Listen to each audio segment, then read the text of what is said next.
Hi, everybody.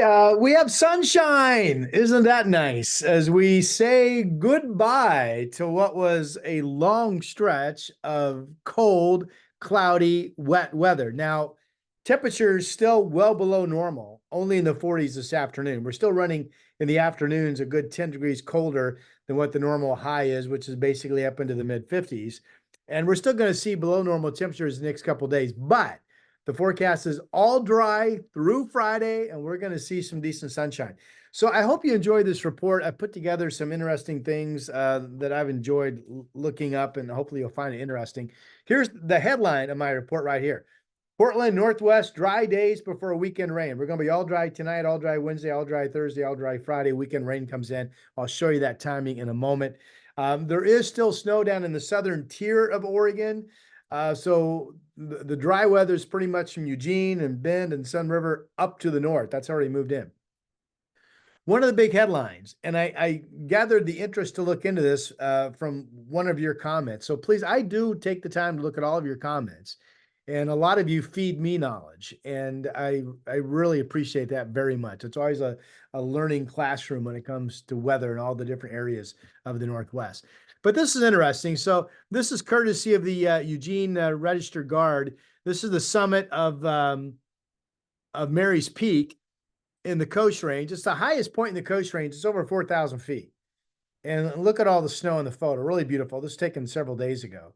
But the Coast Range snowpack, which had very little snow until this cold snap hit that actually started with that Sunday night front more than a week ago, has built up as much as 20 to 40 inches of snow widespread in the Coast Range, and the same thing up into the Willapa Hills.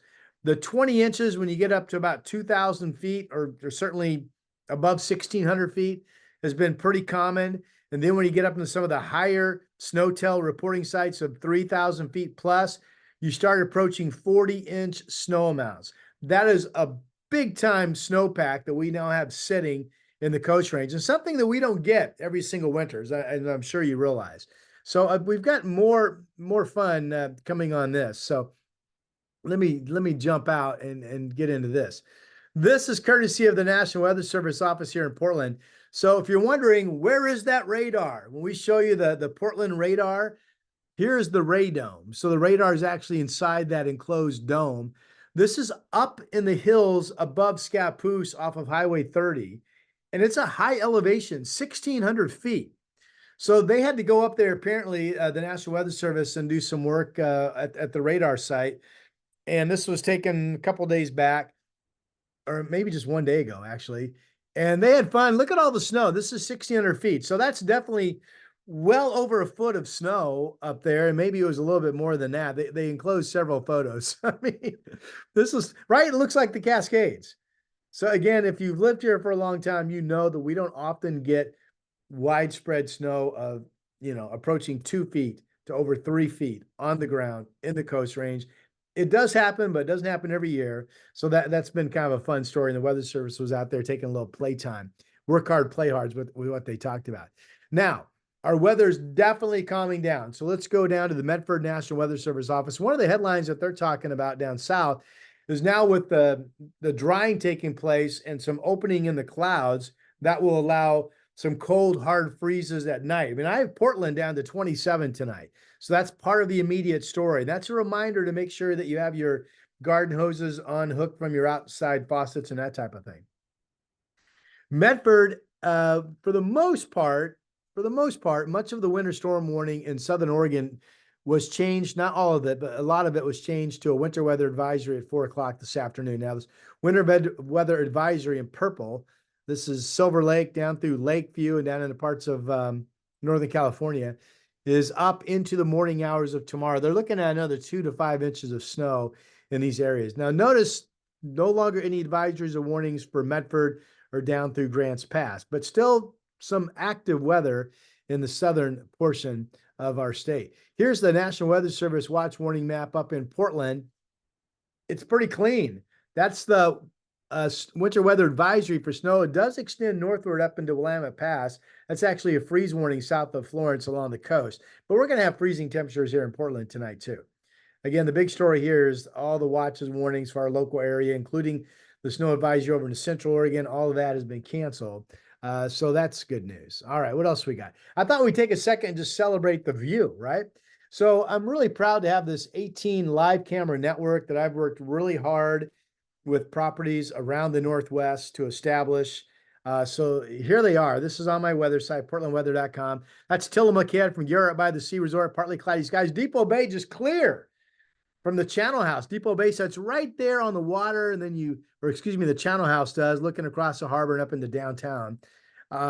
Cathedral Ridge Winery had snow on the ground for a long time, not that long ago, but now it's totally clean out in the gorge. The Dundee Hills Domain Stream Winery out in Yamhill County. Willamette Valley Vineyards is off of I-5 just south of Salem. Camas Meadows Golf Course. They had a light dusting of snow Saturday morning, remember? Beautiful day there. The snow from yesterday, last night, into early this morning is still on the ground over in Central Oregon. Sun River Resorts camera. Doesn't look like hefty snow, but certainly a solid coverage. Lewis River Golf Course up in Woodland, the beautiful Oregon Garden Resort down in Silverton looking out. They've had some dustings of snow on and off recently. I just talked to the person that I work with out at the Mount Hood Oregon Resort in Welch's off of Highway 26 on the way to Mount Hood at 1,500 feet. They have about 4 inches left. They melted off a lot of the snow. But at one point, she did tell me some days back, they definitely had 8 inches plus on the ground out there, it sounded like. Now they're down to about 4 on the golf course, she was telling me this afternoon, and less than that on some of the paved areas. Vancouver's Pearson Airfield, the end of the Oregon Trail Interpretation Center in Oregon City. Never saw dusting there. Never saw dusting there. Indian Creek Golf Course, you go back a week, they had snow on the ground in Hood River. They don't. There's Aspen Lakes Golf Course over in that Sisters area. All these trees were really covered with snow this morning, so they had a warming day. They've melted some of that off. Three Rivers Golf Course up in Kelso, downtown Portland from the Portland Spirit. And we're looking at getting this camera changed because there's moisture on the lens at the inn at Ottercrest down in Lincoln County, a big, beautiful, sprawling resort that's looking down to the south.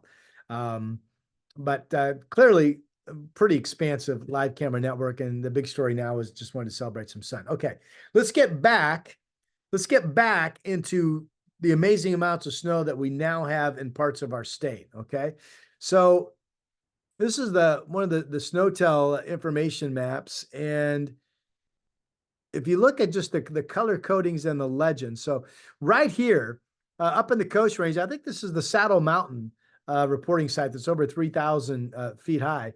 Their snowpack for what is considered average for today's date is over 150% of normal, just like that. That's that. I think they have 30 some inches of snow on the ground at that spot right now. You come around Mount Hood and the snowpack, we've been reporting it at 87% of normal. That's the yellow area here, 70 to 89%, 70 to 89%. Let me slow down my speech. That is the current snowpack, Mount Hood specific. And then if you go down just south of Mount Hood, down toward Jefferson, you get amounts that are over 100% of normal in the snowpack. And then you get down to around Willamette Pass and not as much. There's one reporting site that's less than 50%, but generally these other reporting sites are 90 to about 100%. So that's still pretty good. And then we just had the winter storm down in the Southern Oregon Cascades. So again, look at these numbers, over 150% of normal snowpack.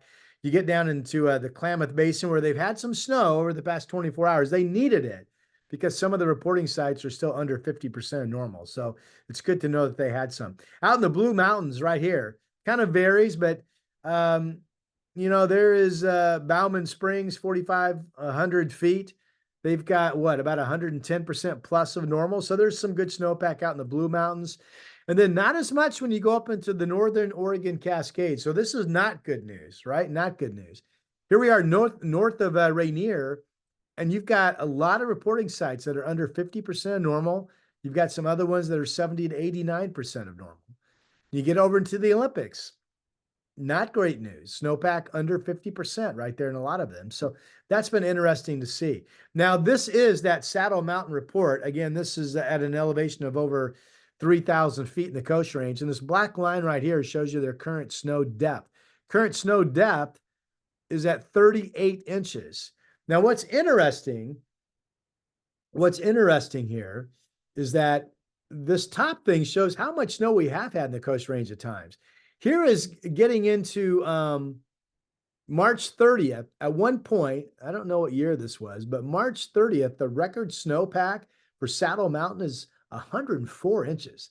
Again, I don't know what year that was, but wow, is that amazing? Okay. We are definitely, so here's the median is this green line. Here's the median down here. The median for today's date, 8 inches. That's kind of typical, right? Not a lot, but so we're happy that we've got some depth of snow. This will come in handy when it comes fire season. Again, just under 40 inches. So that's been wonderful to see. I mentioned that the Mount Hood specific snowpack is setting at 87% of normal. I mean, Timberline Ski Report has a base of 145 inches on the ground. So that's all very good news as well. Okay, let's get into some current conditions real quick. There's Timberline 25, Meadows 29, Ski Bowl 25. They're the bases. Meadows 134 on the ground. Ski Bowl 71 inches. Now that's the base of 5,000 feet, less than that down at Government Camp. Here's that Government Camp camera showing you they've got solid snow on the ground, 29 degrees. Most of the past cameras show that it was warm enough temperature-wise today that ODOT was able to get the roads into pretty good shape. That's 26, pretty good shape. The Siskiyou Summit, where they've had that snow, 32 degrees, and that's I-5 looking great. Santiam looking great. Willamette looking great. Clearly, these passes are wet. There will be freezing temperatures overnight, and there will be some icy spots. Cabbage Hill also looks good out in the blues right now for travel. And there's one of the Quartz Creek up in the Coast Range looking good as well. And here's the other Coast Range camera, Highway 26 at 1,400 feet, coming out of Portland on the west slope. 36 degrees right now. Again, some icy spots, a lot of snow roadside, but the road's generally going to be fine with all the dry weather coming the next couple of days. I mean, the coast tomorrow is going to be partly sunny up around Astoria to 44. Still cool temperatures, 50s on Friday, and then the weekend rain, which I'll get to in a moment, and some winds picking up. The worst of the wind, by the way, with these fronts coming in over the weekend, look to be setting up for Saturday overnight into Sunday morning early, where there could be 40, early Sunday morning, there could be 40 to 50 mile per hour wind gusts along the Oregon coast with the fronts that are coming in. And let's see here. Did I looking, no, this is what I wanted. Okay. I want to get into the rain of tracking the rain coming in this weekend. So this shows you total precip. So this is showing you that the liquid moisture that mostly was snow that has fallen down in Southern Oregon. A lot of that's going to be dropping down into the California border overnight tonight into tomorrow morning. So let's just focus on the fact that we're now dry. I'm talking about this area up in Portland, Salem, down into Eugene, out through the gorge, up to Seattle. We're basically dry until we get rain coming in Friday overnight into Saturday morning. So here we are Friday afternoon at 4 p.m., starting to get rain moving into Western Washington. Should be a dry evening, I think, up and down Oregon. There's rain approaching the coast Friday evening around 10 p.m. And then here we are Saturday morning early at 4 o'clock. The models have been a little back and forth. Is it going to be raining when you wake up Saturday morning up and down the I-5 corridor in Salem, Portland, and Vancouver, or will there be some dry time before the rain moves in? That could still go either way. This pretty much shows you rain coming in right from the get-go. And then rain will be likely. I think there will be some breaks on Saturday. The first front's fairly weak. Models, in fact, are only giving us about 0.2 to 1/4 of an inch of rain. Well, this shows what? 1/4 of an inch of rain, 0.27, 0.31 up in Kelso, over 1/2 of an inch potentially in Astoria and down in the Tillamook. And then you've got about 1/4 of an inch of rain to 0.3 up around the Seattle area as well. So this is the moisture that comes in really early Saturday and then stays with us through the day Saturday. And then Sunday right now is an in-between day where we've got a solid shower flow. I mean, this still picks up moisture. I look at a lot of different models. So this one's running hot, meaning I think it's running too wet. But there is absolutely some heavy rain coming in Sunday overnight into Monday morning. Some of the models have been showing for Portland, that could be more than 3/4 of an inch of rain just Sunday night into Monday morning. And maybe parts of the Willamette Valley would have 24-hour rain amounts nearing an inch with the heaviest rains again Saturday overnight into early Sunday morning when the stronger front comes in and some gust. I'm sorry, I misspoke. Pardon me. The front comes in Sunday overnight into early Monday morning. That's the heaviest rain, Sunday overnight and early Monday morning with those gusty winds that we talked about. Now, this only plays through about noon on Monday, and it shows there's a potential for a couple inches of rain at the beach and an inch of rain over the weekend into Monday morning up and down the I-5 corridor. That may be a little too hot. You can make the case Portland gets 1/4 to 3/10 on Saturday, about the same on Sunday, and then we could add an inch to that Sunday night and a Monday. But that's the next wave of rain coming in. So your weekend, absolutely, it's going to be raining most of the time. All right, let's look at some temperatures we'd like to do. Medford, all the warnings are gone. The winter storm's out of here. You're looking at some sun and hitting 50 tomorrow and Thursday. Friday, mainly dry, 56, and then the rain comes into Southern Oregon as well. But again, this is not the cold stuff that we had. These are normal rainy days for March. Lows in the 40s, highs in the 50s, okay? Let's bounce it all the way up north, shall we? Here's Seattle. Dry into Friday during the daytime, 43, 48, 52. Again, these are temperatures that are still averaging below normal for this time of the year. There's the wet weekend, highs around 50, and the wet weather going into next week as well. Nothing concerning there, really. And then here's Bend. Sunny all the way through Friday, 39 tomorrow. Still cold, and they still have snow on the ground, right? 41 Thursday, 50 Friday. And then Saturday could be a rain-snow mix before you warm to 47, although it seems to me like Bend would be dry until the afternoon on Saturday, and then temperatures would be warming, and that would just be rain. And then they've got the in-between day, in-between front staying dry in Central Oregon, and then rain picking up the first of the week. Temperature's not really a concern there either. And then we looked at the coast. Let's go and give you Portland 7-day. Here it is. Not bad. 27 tonight, hard freeze, 48 tomorrow. Could have some frosty fog in the morning, and then we get sun. Everybody has light winds. Wednesday, Thursday, Friday. Coast, valley, gorge, mountains. Light winds all over the place. Friday, I really like with the south breeze starting to pick up that we'll get up to 58 degrees. I think we have a chance to see some 60s in the valley Friday, even with a freezing start, if we have a lot of sun and we don't get locked into any fog in the morning. And then here's the rain. Rain Saturday on and off. Showers Sunday, the heavier rain Sunday night into Monday. There's a warm front coming. That's a steady rain Tuesday. And I've got rain on Wednesday too. But the temperature is not bad. 40 or better at night. Daytime highs around 50. And again, the snow level, in fact, let me go back to that. Let me go back to that because I didn't really focus on that. The snow level over the weekend, here I've got 4,500 feet Saturday morning down to 3,000 feet behind that front. 3,000 feet Sunday, going up to 4,000 feet Sunday afternoon. Monday snow level falls back down to around 2,500 feet. That's Monday snow level behind that stronger front that comes in Sunday night. I don't think there's big snows in the Cascades. I've got 2 to 5 Saturday, 4 to 6 Sunday. Now that would be a foot plus coming in Sunday night into Monday. So that's the next big dump in the Cascades. And with that, I will thank you for watching. It means a lot to me personally that you support my weather work. If you haven't subscribed to my YouTube channel, please do. It lets you know when I post a video, you get notified. My weather site's portlandweather.com, and I'm Rod Hill. Thanks again.